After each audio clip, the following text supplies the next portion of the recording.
In today's video, I'm going to show you how to use the new Microsoft Planner and Planner Premium to manage your projects more efficiently. Whether you're working on a small task list or a complex project, understanding these tools can make a big difference. Let's get started.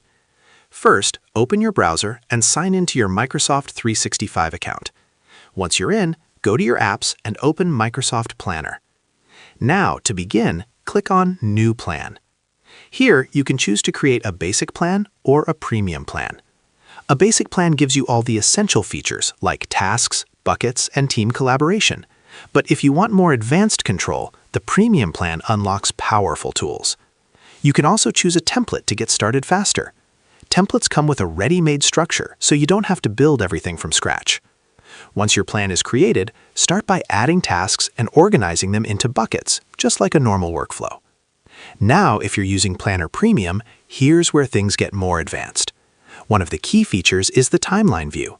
This lets you see your tasks in a visual timeline, similar to a project roadmap. It helps you understand deadlines and how everything fits together.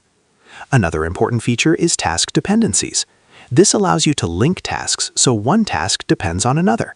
It's very useful for planning complex projects where order matters. You can also set goals for your project. This helps you stay focused and track overall progress more clearly. Assigning tasks to team members is simple, and you can easily monitor who is doing what and how things are progressing. One standout feature in the premium version is Microsoft 365 Copilot. This tool can help you generate plans, suggest tasks, and even give insights to improve your workflow automatically. If you start with a basic plan and later decide you need more features, you can upgrade to a premium plan easily. Just open your plan, switch to the timeline view, and follow the option to convert it. Overall, the main difference comes down to control and visibility. Basic plans are great for simple projects, while premium plans give you advanced tools for deeper planning and tracking. By using these features together, you can organize tasks better, improve teamwork, and manage your projects more effectively. And that's how you use the new Microsoft Planner Premium. Share this video and subscribe for more helpful tutorials.